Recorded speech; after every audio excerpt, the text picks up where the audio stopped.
प्रायोजक राम बंधू लोणचे, आता प्रत्येक जण जिंकेल।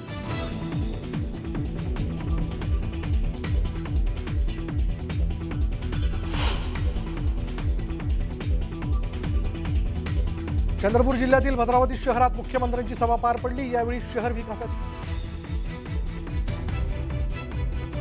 तपोवनातील वृक्षतोडीच्या वादात उद्धव ठाकरेंवर राज ठाकरेंची एंट्री। वृक्षतोडी विरोधात ठाकरे बंधूंची वज्रमूठ। कोकणात निलेश राणे आणि भाजपमधील संघर्ष पेटला। भाजप कार्यकर्त्यांच्या घरी बेकायदेशीरपणे घुसल्याप्रकरणी निलेश राणेंविरोधात गुन्हा दाखल।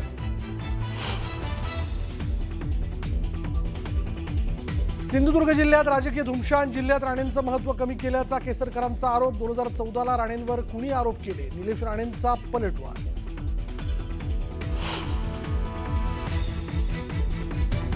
लावरे फोनमधून दिलेल्या आश्वासनावर एकनाथ शिंदे आणि काँग्रेस नेते बाळासाहेब थोरातांमध्ये जुंपली। नदी मंजूर, डोंगर मंजूर, MIDC मंजूर म्हणत थोरातांचा शिंदेंना टोला।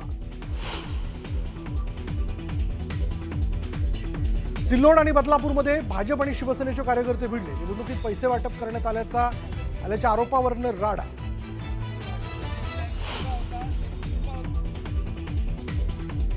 उद्धव ठाकरेंचा शरद पवारांना फोन। काँग्रेसच्या स्वबळाच्या घोषणेनंतर दोन्ही नेत्यांमध्ये फोनवरून चर्चा। सूत्रांची माहिती।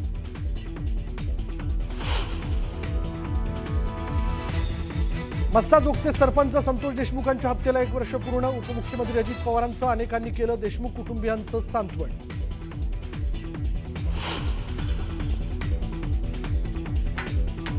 नांदेडमध्ये जातीय विखारातून वडिलांनी मुलीच्या प्रियकराला संपवलं। प्रियसीने मृतदेहासमोर कपाळाला लावलं कुंकू, भरलं मळवट।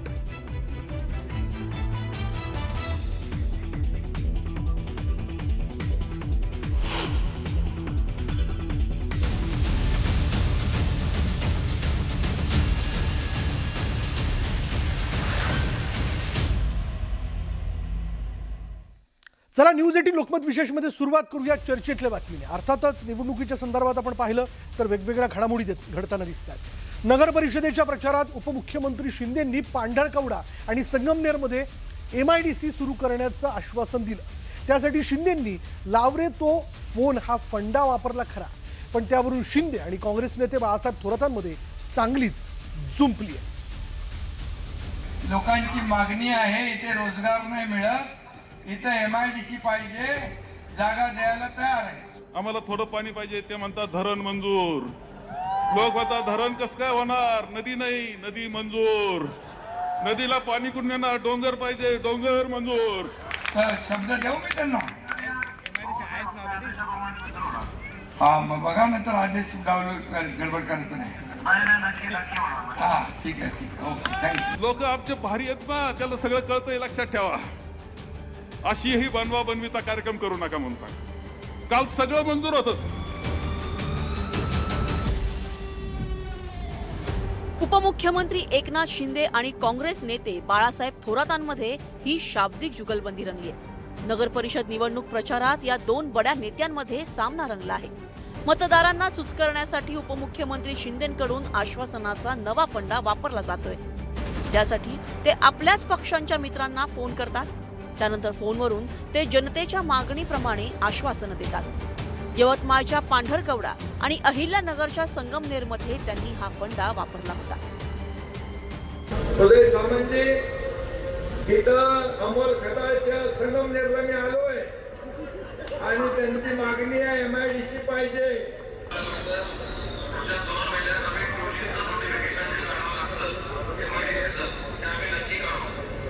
नोटिफिकेशन 2 महिन्यात काढणार। संगमनेरमधील शिंदेंच्या या लावरे तो फोन फंडानंतर राजकारण तापलं नाही तरच नवल। संगमनेरचे माजी काँग्रेसचे आमदार बाळासाहेब थोरातांनी शिंदेंच्या या आश्वासन फंडाचा खास आपल्या शैलीत समाचार घेतलाय। इथं MIDC पाहिजे, जागा द्यायला तयार आहे।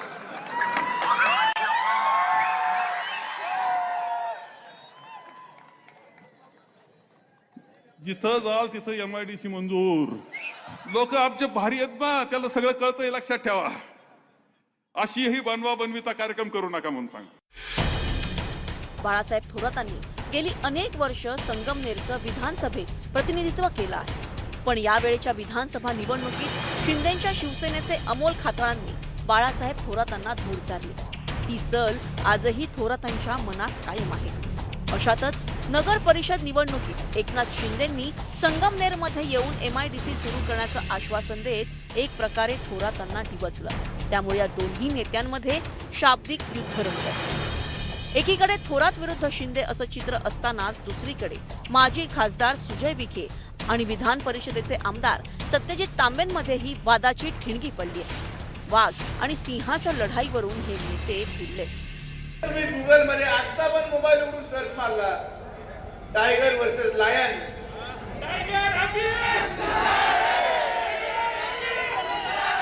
तुम्ही कोणत्याही मोबाईल ऍपवर सर्च मारला वाघ विरुद्ध सिंहाच्या लढाईमध्ये वाघच जिंकतो आणि वाघच जिंकणार. टायगर आले आणि ते म्हणाले की टायगर आणि लायनच्या भांडणामध्ये टायगर जिंकत असतो. मला तुम्हाला सांगायचंय, टायगर हा एकटाच चालत असतो आणि सिंह जो आहे तो सगळ्यांना घेऊन चालत असतो. सिंह हा जंगलचा राजा आहे. सिंह सगळ्यांना बरोबर घेऊन चालत असतो. तो एकटा चालण्यासारखा स्वार्थी प्राणी नाही. निवडणूक प्रचारात आश्वासनांचा महापूर आलाय. सत्ताधाऱ्यांनी आश्वासनाचा सपाटा लावलाय. नेते जिथं जातील तिथं आश्वासनांची खैरात करत आहेत. सगळे सामान्य इथं अमोल खताळच्या संगमनेरला मी आलोय आणि त्यांची मागणी आहे MIDC पाहिजे. सगळे लोक इथे जमले आहेत. त्यांचा सर्वे आणि याचा विषय सिटी सर्वे झाला नाही तर तेवढा करून द्यायचा एक आदेश झाले. तर शब्द देऊ मी त्यांना. हा मग बघा ना तर आदेश गडबड करायचं नाही. हा ठीक आहे ओके थँक्यू. या आश्वासनावरूनच आता सत्ताधारी आणि विरोधकांमध्ये राजकीय वादाचं मोहोळ उठलंय. Bureau report, news 18 Lokmat.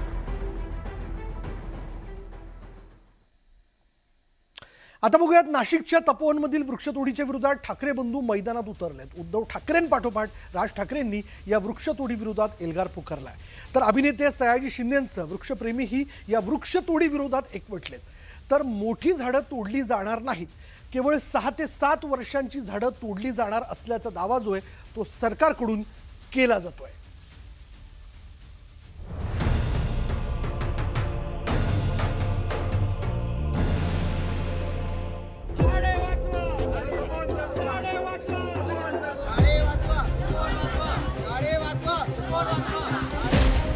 Uddhav ठाकरेंनंतर राज ठाकरेंची एंट्री. तपोवनातील वृक्षतोडीला विरोध.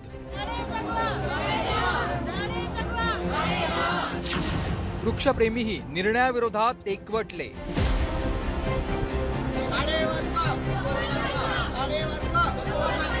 नाशिकच्या तपोवन परिसरात 1150 एकरावर साधुग्राम उभारण्यात येणार आहे.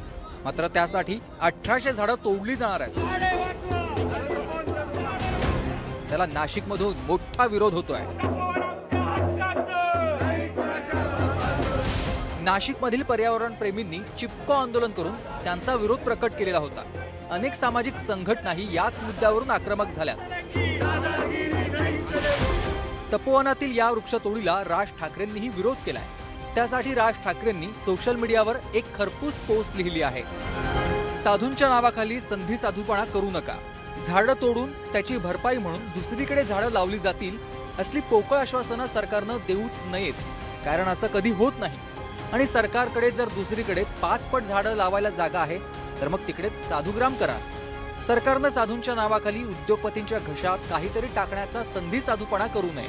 आणि काही कोटी झाडं लावल्याची घोषणा भाजप सरकारनं काही वर्षांपूर्वी केली होती, जी झाडं कुठे दिसली नाहीत. असो, आज कुंभमेळ्याचं कारण दाखवून झाडं तोडायची, साधूंच्या नावानं ती जमीन सपाट करून घ्यायची आणि मग नंतर पुढे ती आपल्या लाडक्या उद्योगपतीला दान करायची.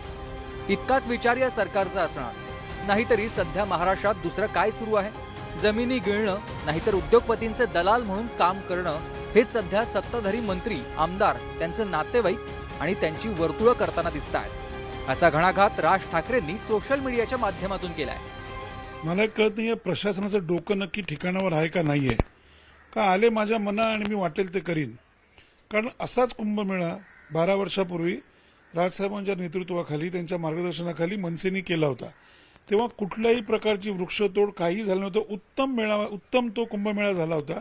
आमच्या त्यावेळच्या नाशिकच्या महापौरांचा सत्कार हा अमेरिकेत झाला होता आणि कुठलाही त्रास न होता. ते पण आता अगदी स्पष्ट सांगायचं तर सरकारकडनं अत्यंत कमी पैसे मिळालेले असताना. राज ठाकरेंच्या या पोस्टच्या एक दिवस आधी उद्धव ठाकरेंनी पत्रकार परिषद घेऊन तपोवन वृक्षतोडीला विरोध केला होता. आरे की जो बात मैंने की कई मतलब कितनी बार हमने कोशिश की लेकिन ये मानने के लिए तैयार नहीं. क्या चल रहा है? सिर्फ कॉन्ट्रैक्टर के लिए सब पेड़ भी काटो, सब काटो. अच्छा, तपोवन की जो मैंने बात की उसका टेंडर ही कल निकला है म्यूनिसिपैलिटी का. वहाँ कन्वेंशन हॉल और सारी चीजें बनाने वाले हैं. इसका मतलब यही है कि एक जो कहावत है मुंह में राम और बगल में छुरी, उसको थोड़ा बदली करना होगा. मुंह में राम और बगल में अदानी. एकीकडे ठाकरे बंधूंनी या वृक्षतोडीला तीव्र विरोध केलेला असतानाच पर्यावरण प्रेमीही या निर्णयाविरोधात एकवटले. त्यात अभिनेते सयाजी शिंदेंनीही उडी घेतली आहे. झाड तुटू देऊ नका. झाड म्हणजे आपलं आई बाप आहे. आता आमच्या आई बापांवर जर तुम्ही हल्ला केला तर आम्ही गप्प बसणार का? त्यामुळे कोणालाही माफ नाही. कुठे झाड तुटू देता कामा नये. आणि स्पेशली मला तर आता काल कळलं की इथं एक्झिबिशन सेंटर आणि ते करायचं आणि ते 30-35 वर्षाचं हे केलंय. आता गिरीश महाजन तुम्ही याचं उत्तर द्या. मला पहिल्यांदा इथं कळलं गिरीश महाजन तुम्ही जबाबदार माणूस आहात. माझी तुमची काही वैयक्तिक दुश्मनी नाही आणि दुश्मनी आली तरी मला काही फरक पडत नाही. तपोवन वृक्षतोडीला विरोध वाढत असला तरी राज्य सरकार मात्र वृक्षतोडीच्या भूमिकेवर ठाम असल्याचं चित्र आहे. वृक्ष तोडण्याच्या बाजूने आम्ही अजिबात नाही. पण जी जागा आहे तपोवनाची ती साधुग्रामसाठी रिझर्व आपल्याला माहिती आहे आणि शेकडो वर्षापासून की आज नाहीये. आता त्या ठिकाणी मधल्या काळामध्ये काही पावसामुळे झाडं उगलीत 12 वर्षामध्ये. मागच्या वेळी उगलेली होती त्यावेळेला काढलेली होती असं नाहीये. आणि मोठी झाडं जी आम्ही त्याला कुणालाही हात लावत नाही. जी या 5-7 वर्षामध्ये झाडं आहेत, काही रेन ट्री आहेत, काही रोपटी उगलेली आहेत, त्यांनाच आम्ही हात लावणार आहोत. आणि जी झाडं आम्ही मोठी असतील थोडीफार मोठी असतील या 7-8 वर्षातली ती काढून दुसरीकडे प्लांटेशन आम्ही करतो.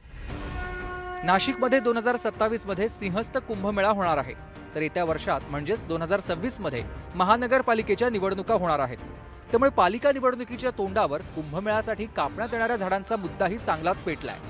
आता ठाकरे बंधूंसह पर्यावरण प्रेमींच्या वाढत्या विरोधानंतर राज्य सरकार काय भूमिका घेणार याकडे नाशिककरांचं लक्ष लागलंय. नरेश बोबाटेंसह ब्युरो रिपोर्ट, न्यूज 18 लोकमत.